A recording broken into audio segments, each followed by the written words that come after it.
All right, so just a quick look in the back. The strakes cured off. Now they did fracture a little bit along the line. Now that's just because it's non-structural. There's no bits of chop or anything inside that thickened polyester, that putty or whatever, but there doesn't need to be like a shitload of structural soundness.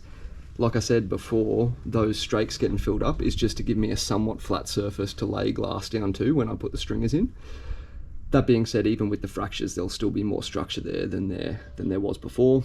I've come through and just given a quick sand off around the transom because the boys are going to come over the Savo and give me a hand glassing the transom in. So what I did initially was I got a bit of chop and I cut more or less the exact inside perimeter out, and that's going to be the first piece that I lay down, which will just be like purely there for something for the subsequent layers to stick to on the transom. So that is going to be a really, really wet out piece of cloth so that it fills all the voids that you get in the thermalite and all that kind of shit. And chop is really good for that because it's not, the glass itself isn't as thirsty as the biax, which I'll show you in a sec.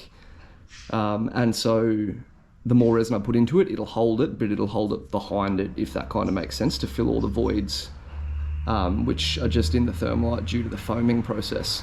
So yep, I laid that down on top of what will be layer number 2, which is some stitched biaxial cloth. Now, if you have a look, if I can get in nice and close, you can see that it's woven, so 90 degrees woven, but on a 45 to the sheet. So rather than it being up and down like normal woven, it's actually woven like that.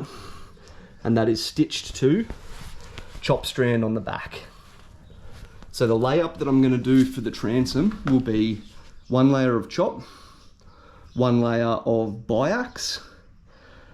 The biax will wrap around to the inside of the hull. Then I'll go another layer of chop, which will also wrap around to the hull.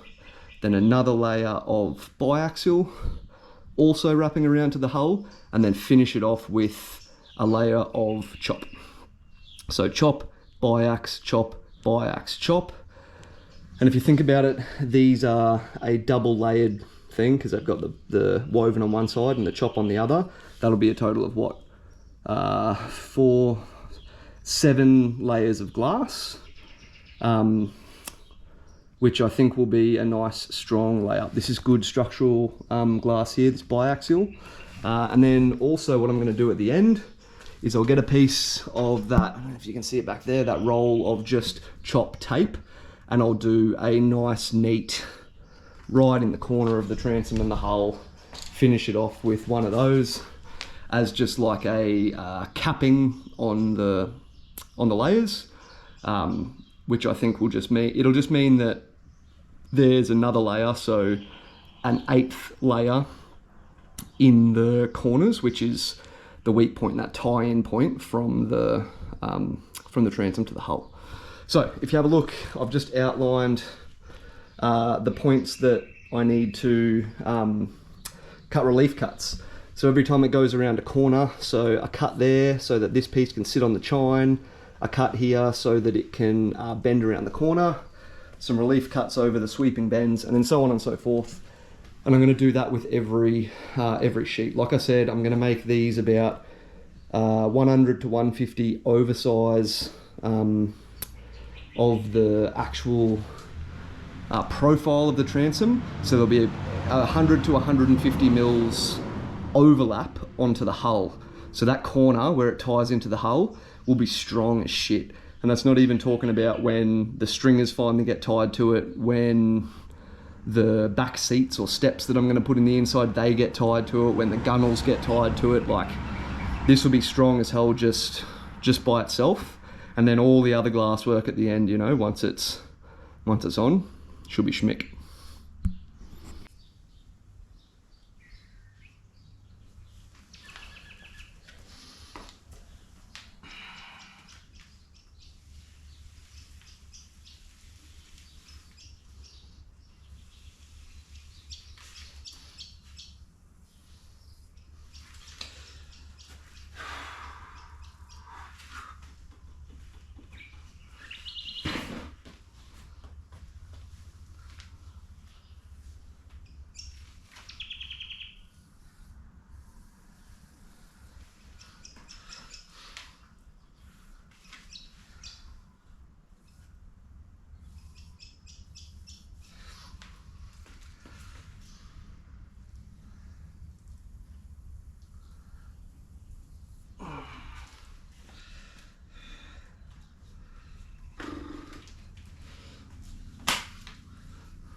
So peep these little, they're the Ryobi one, but the little lithium battery jobbies, the 2 amp little lithiums.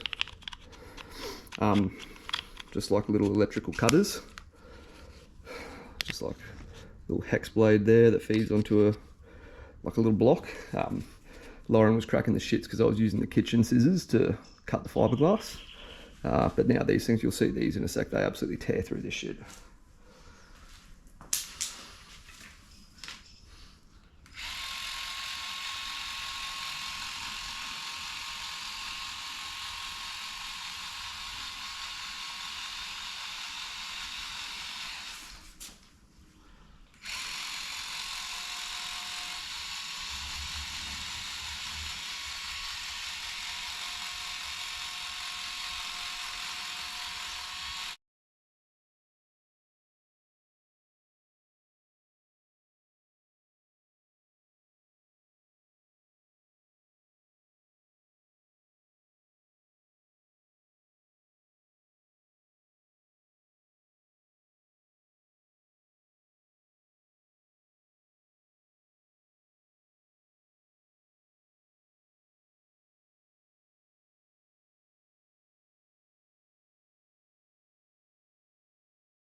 So prepping the transom to get the layers of glass over. I took the orbital and I took the just the top off everywhere that I had resined in for the strakes yesterday, and then I've wiped the shit out of it with acetone. It started to be slightly tacky again, which is good. It means it's ready to receive a bit more resin. So what we'll do now is we'll get all the equipment ready. I'll get all the shit I need in the boat.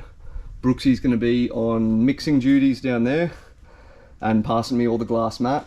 So I'm going to get everything I need for in the boat, because once we're in, we're kind of in for the rest of it. So I'm not going to have time to change batteries or anything like that, but this one's sitting on about 98%, so hopefully you'll see the majority of the process, and then I'll change out the batteries at the end to show you kind of end result where we're at once we get it all done.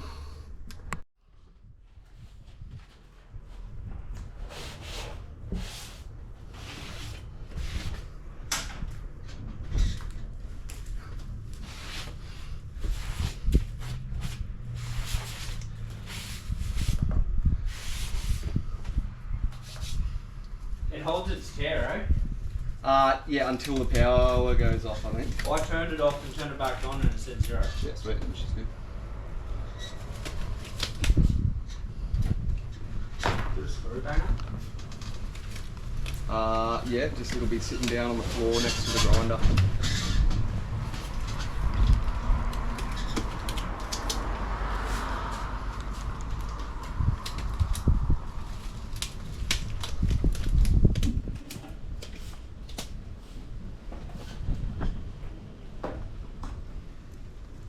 Fuck, there's a bit of shit on top.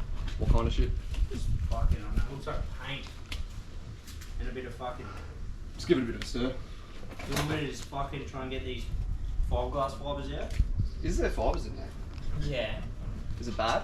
No, it's Oh. like 4 or 5. Yeah, it's fine, just leave them. Leave them? If it's fiberglass, then whatever.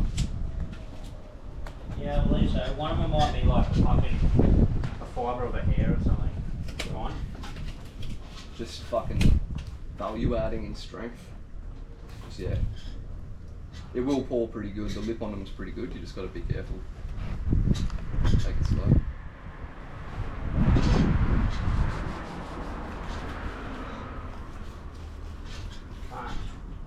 Went over by 50 grams. Yeah, that's fine. 15 grams. 50. Just put 20 grams of catalyst in. Right.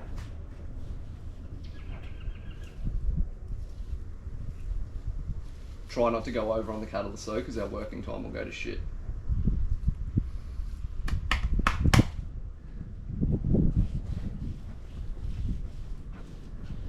Sweet. Where's my stick of destiny?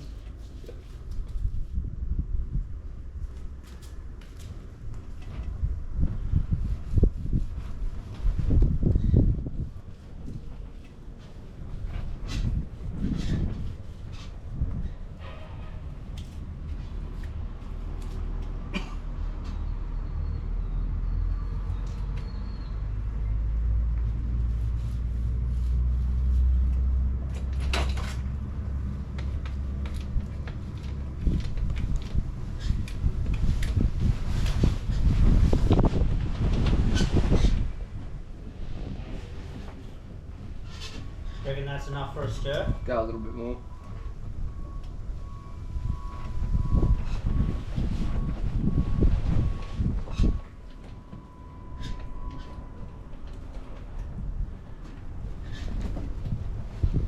Yeah, that'd be good.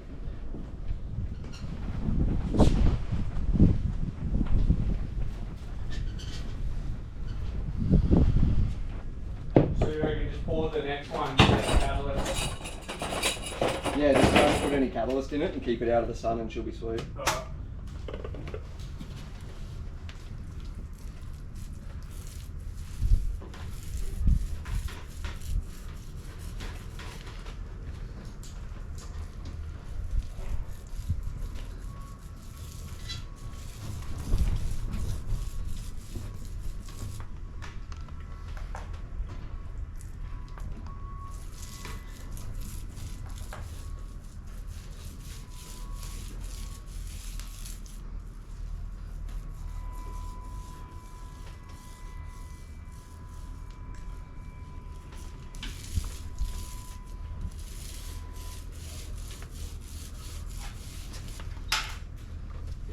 Three. Not bad.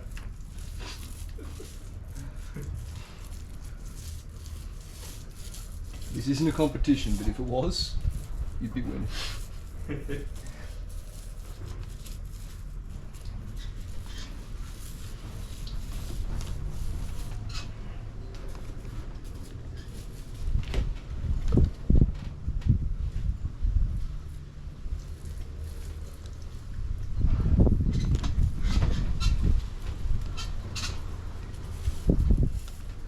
I'll be ready for sheet number 1 in a sec, bro.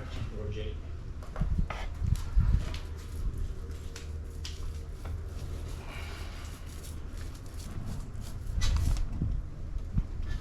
You want him unfolded, or are you happy with as is? If you unfold it just like a couple of, Swings. yeah, just so that it's less for me to do up here in the front, like with the resin just right in front of me.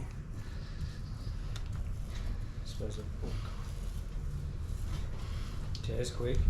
That one is because I was using it for a template. That wasn't for you, that was me earlier.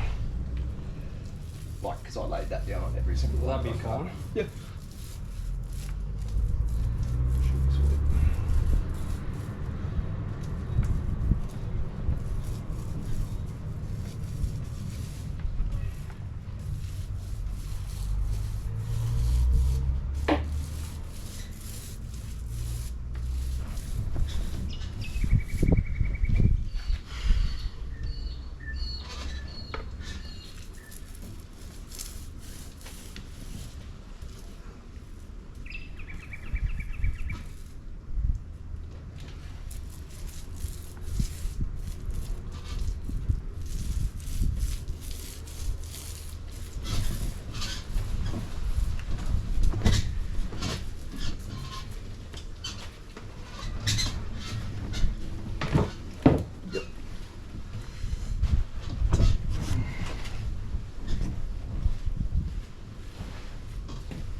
Was the peroxide just burn the shit out of your skin? Yeah, it will actually. It will feel a little bit burny when you get it on you. Not like hectic, but Well, that's what those chicks used to bleach their hair. Peroxide. yeah. I think peroxide more refers to like what state the methyl ethyl ketones are in. You swear to that? Yeah. Like peroxide just means like a semi-oxidated form, maybe, or some shit.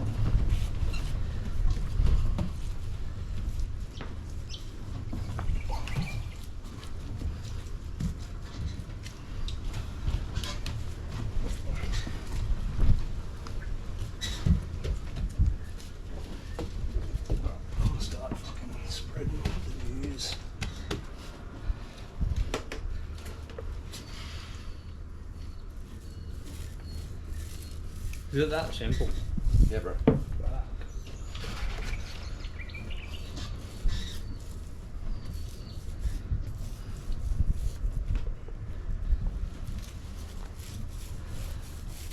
it'll eat a fair bit of of resin though. You got a speaker? Not readily accessible. Not out here.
Alright, hopefully you got to see a fair bit of the process with the angle looking down on, but basically it was saturate the thermalite, get the first layer of chop down, saturate the fuck out of it, and then just after that, you know, lay some double bias down, soak it through, get all the air bubbles out, roller, like a microfiber foamy kind of paint roller, then the metal fin roller to get as many of the air bubbles out as possible, and then just layer.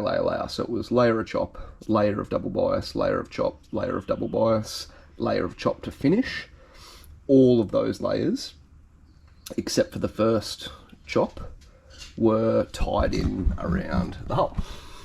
So like I said, between 100 and 150, so about double what the previous transom build or repair or whatever you want to call it is. So double the width of tie-in or length of tie-in, and overall, like, it went really, really well. Very happy, like super pleased. This is just tick the win for the end of the fucking day kind of box here. A couple little points though. It's going to need a little bit of touch up to look real nice, and that's fine because this will eventually get finished with maybe like a white or a seagull grey flow coat anyway, but I will have to do just a little bit of like sanding and stuff where there's a bit of high spot in the chop. That's all good though.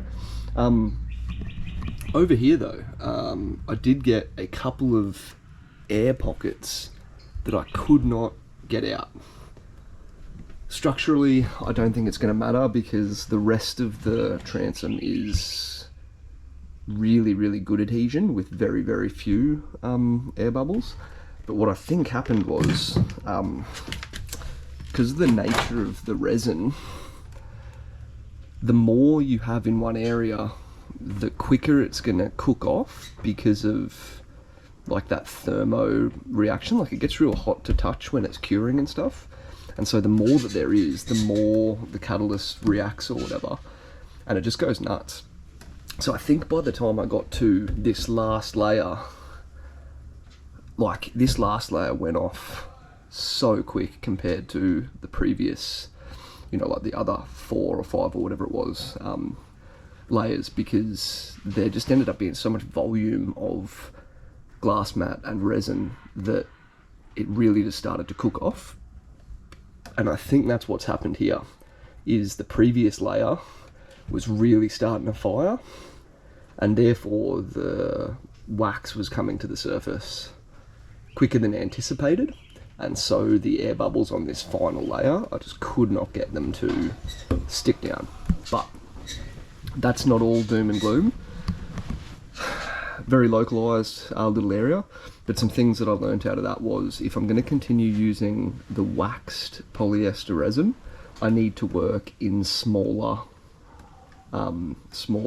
chunks, or like small things that are more achievable in a small amount of time, because those 5 layers on this transom took just over an hour, which is the entire working time that you're meant to have on a nice cool day with that polyester resin.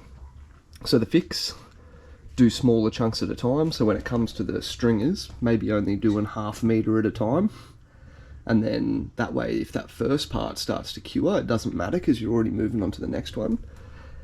And the other thing too is I'm going to start using unwaxed resin from now on. Now the difference, for those of you that don't know, is waxed will cure with a hard, non-tacky, non-sticky surface. Like even now, this is only an hour and a bit after the fact and it's already losing its tackiness. Whereas unwaxed will stay tacky on the surface for a longer period of time, but you don't have to sand in between layers or in between like cured applications. Unwaxed stays a bit tacky, but it's ready to receive glass with just a quick acetone rub down. Whereas the wax stuff, which you would have seen me do or explained to you, because I filled the strakes, I had to sand the fuck out of them and then give them a real good acetone rub. And because they were only done yesterday, that brought the tackiness back to the surface of that glass so that I could go to it. So yeah, general rule, it was still tacky in between layers, so I was able to apply them, but on that last layer, it was like, hey, I'm kicking it, I'm curing now, and I'm gonna fuck with your day around this area. But if we talk structure for a sec, I'm not worried about a small section of air pockets there on that last layer, or just a tiny one up in the corner, because when you think about it, the splash well is going to come out and box out around where the motor sits, and it's going to tie into the floor. So there's going to be transom to floor tie in there. The seats or steps that are going to sit in the corner, they're going to once again tie the transom into the hull over more surface area. The gunnels are going to tie into the hull, into the transom. So there's another tie-in point. And then all 5 stringers are also going to tie into the transom. So there's another tie-in point. And then on top of all the stringers, the floor is going to completely tie into the transom as well. So this thing is going to be, like, there's going to be so much surface area of glass holding all of this together that I'm not worried about that little air pocket there. I think like right now, you could hang the 150 off the back of this and it would be fine. Obviously not to absolutely fucking send it, but as just like a tensile strength test of the glass layup that I've done on the back so far. But add in all those other tie-in points and the back of this boat is probably going to be like way over-engineered for what I'm going to be doing with it, which is just sending it out to the reef and coming back. So yeah, I think very happy with today, how that went. Happy, I guess, overall with the progress of everything so far. I wish it was not so much work, but hey, here we are. I'll jump out the back and I'll kind of explain what I think the next step is going to be. Alright, so this is currently the back. I'll talk about the dodgy setup in a sec. But so far, next step tomorrow, once everything's cured, is I'll trim all that excess overhang off. Not for any reason other than it's gonna make me itchy climbing in and out, because I'll catch on it every single time. But I'm not gonna start on the stringers because I want to wait until a lot of, like, a new order of Cabasil and some unwaxed resin comes in. Just with what we were just speaking about, I think that I would prefer to call it there with the waxed stuff for now. Like, there'll be other applications that I can definitely use the wax stuff on, like the anchor well and the tie-ins for the rod holders and all that kind of shit. But for now, I'm just going to go unwaxed for the sake of the laminating process. And I also need more Cabasil because there's going to be a lot of filleting to do around the stringers and I don't have enough. So what I'll do is I'll probably take the boat back to work this weekend. Maybe I'll do some work on the gunnels, just a bit more demo work on the gunnels, but I think I'm just going to focus on stripping the whole transom back. I'll obviously finally get rid of all these screws, but basically just take everything off, get all the old flow coat paint, whatever it happens to be on the back, get all of it off. That way I can start worrying about designing and building the duck boards that are going to come off the back on either side. And then I can also build up this area of thermalite to the same thickness as the old transom outer skin, and then I can give one sheet or two sheets of chop over the top of that, just to tie it all in together. So tie the new into the old on the outside as well. There's obviously a hectic amount of strength just with the existing tie-in by leaving that outside skin on, so I'm glad I didn't think about taking that off. But yeah, I just want to kind of tie it all in, and then I'll tie in the duck boards to that as well. And so that, I think, is going to be next week. So by the end of next week, I should have the whole transom finished to a point of getting the structure tied into the inside of it, and all that good stuff. Obviously, it won't be finished to the point of having the flow coat on it or anything, but it'll be done there. All right, dodgy setup. Don't worry, that's not actually taking the entire weight of the boat.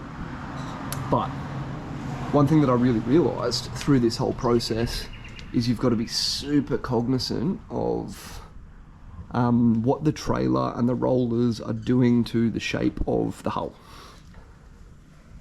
I'm really happy with the fact that I left 1, 2 and 3 stringers in, because that keeps the shape of the boat over the length. But with the really thin hull walls, especially since I took all that old shit glass out, when I got the boat back home, I noticed that the rollers were actually making the hull indent in, and therefore, like, the strakes were indented in as well. So I made sure I went around and adjusted all the rollers. I don't know if you can really see that, but adjusted them so that everything was sitting true before I did any of the resining, because I don't want to resin the incorrect shape back into the hull, because that would just be fucked. It would obviously not run very well and all that good stuff. Upon further inspection though, I have absolutely realised that on the previous repairs that someone had done before me, they very obviously didn't have the same consideration, and so you might be able to see there at the back, it dips down a little bit like that. So that would have been a case of last time the stringers and the transom got done, they probably stripped everything out of the boat with the exception of maybe that middle stringer. So the 4 other ones completely out, and that would have left the hull really saggy. And I imagine a lot of the pressure was sitting on these rollers, which made the back end of the boat come down a little bit. They fixed the transom in place. That's a better angle of it there. So they would have fixed the transom in place, and then it looks like they probably noticed and then fixed it because the rest of the boat is in pretty good shape. But yeah, you can see at the back where that kind of fucks around with what you're trying to do. So yeah, I identified that and I put this little beast in there, and all that's doing is taking a little bit of the weight off the back of the boat, which allows those stringers to take their true shape. So I'm not setting the boat in worse condition or on a worse line whenever I do any glass work. And because the glass does come down into the hull a fair bit, if it were sagging at the back, then it would just be set with that sag, which is obviously just like bad for fuel economy and just performance out on the water. So yeah, that's what that little contraption is, but it's not actually like taking any significant weight of the boat. It's just taking the pressure off the rollers a little bit. But yeah, so yeah, pretty good progress and stuff for the week. Pretty happy for nearly the end of the first week of leave. Probably leave it there for this one, and I'll catch you next time.